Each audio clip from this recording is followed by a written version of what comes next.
Hey everyone, welcome to the channel. Thanks to all the subscribers that have been with us. Your continued support is greatly appreciated. Thank you for your likes, your shares, your subscribes, to the newcomers, and any comments. It just keeps me going. Today we're doing a pick-a pile. What's in your energy at this time using Kipper, Oracle, and Lenormand. And I'll go ahead and get started at 140. Just go ahead and intuitively choose your piles. All right. We'll start with pile number one. Okay, we picked pile number one. Let's get our stand up. You have vampire, emotional intelligence. Sorry about the glare, guys. Let me take care of that. Hopefully it doesn't mess up the light. It's still okay. It's not the best.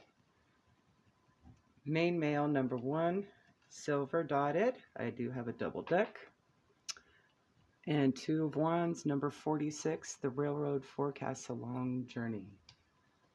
Okay, vampire. Emotional intelligence. The deepest, the coldest, the craving of the blood, the hole never filled, the longing like a flood. While there are almost uncountable examples of vampires in literature, movies, and games, somehow the archetype of the blood-hunting, night-stalking, and somewhat elegant creature keeps being reinvented to seduce yet another generation.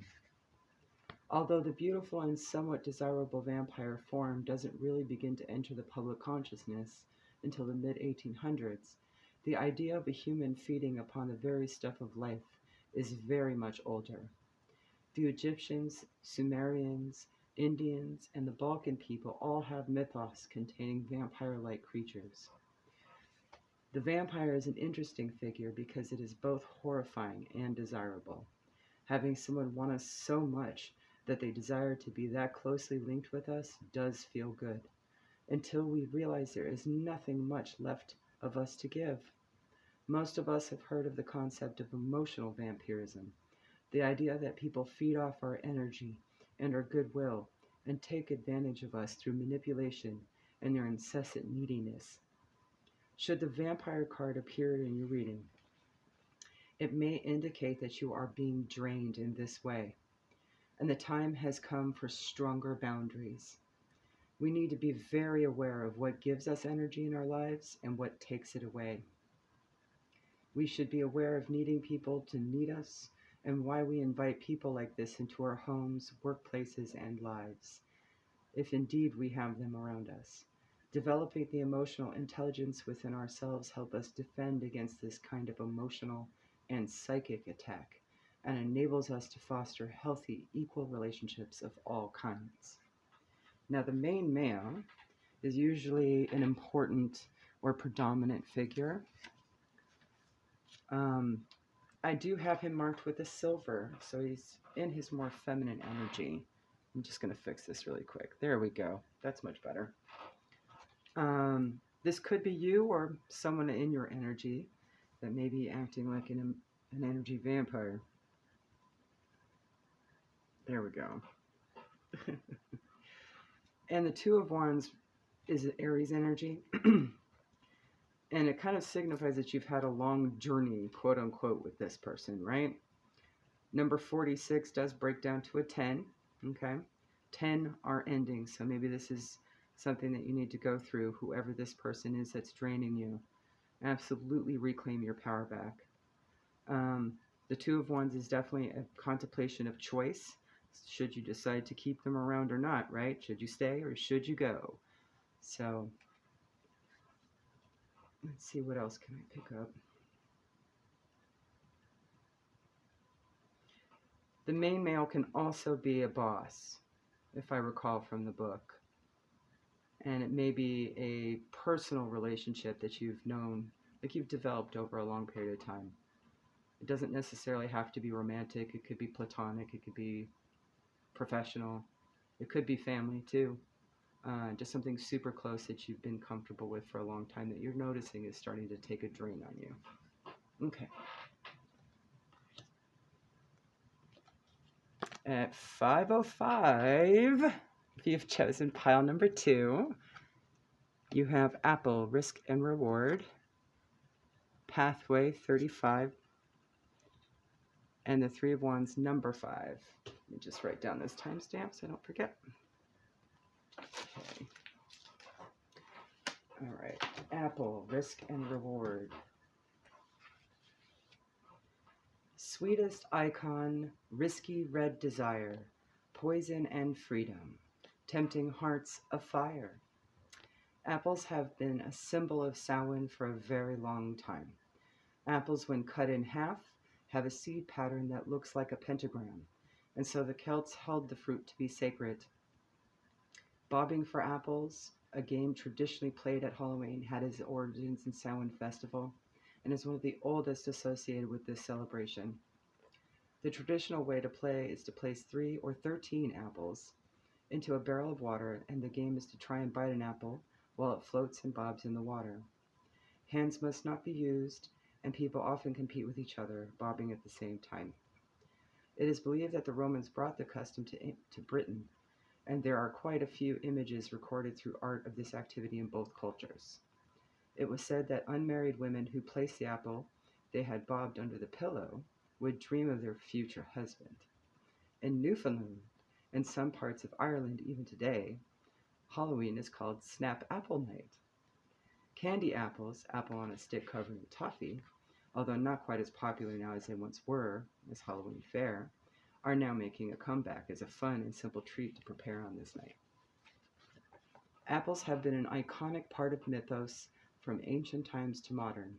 The story of the poison apple in Snow White, to the Roman goddess Pomona's magic apple tree, to the Christians' tempting fruit in the Garden of Eden. Should you receive this apple in your reading, it's time to look at how risk plays out in your life. Are you hedging your bets and not trying anything new? Do you want change but are not willing to change anything?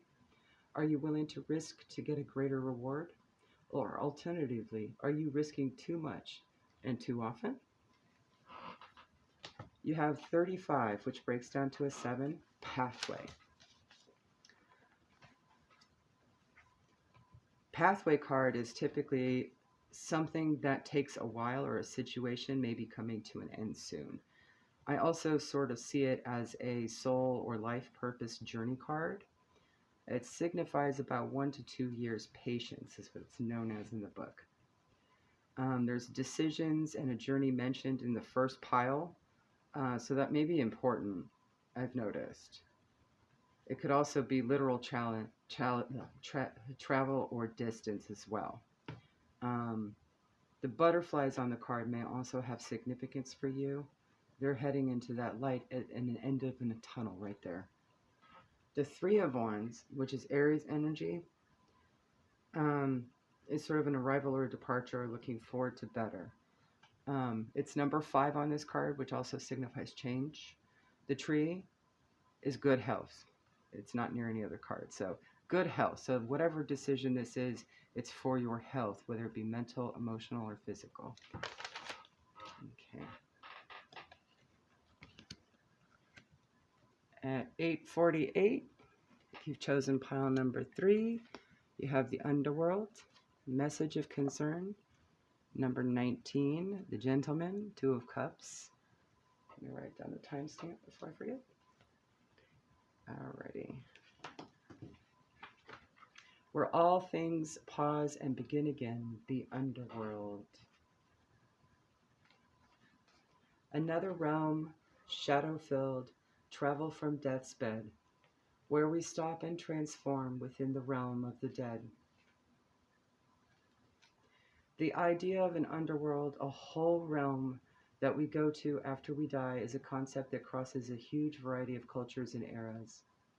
The Sumerians, the Turkish, the Incas, the Greeks, through to the Siberians, the Maori, and the Khmers, all had a distinct word for the underworld.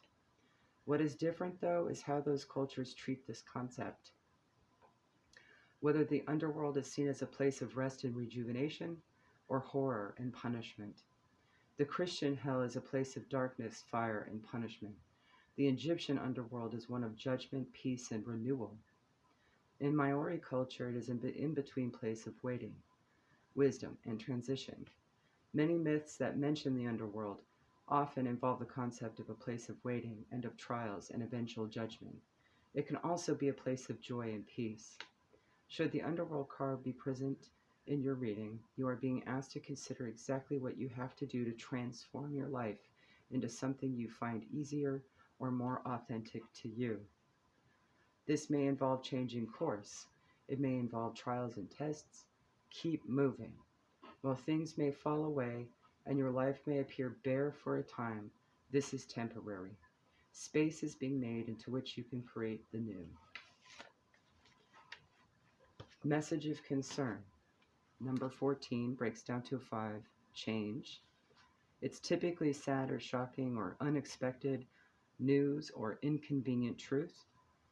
It could mean it involves a business partnership, an illness, romantic, platonic. It really could be anything.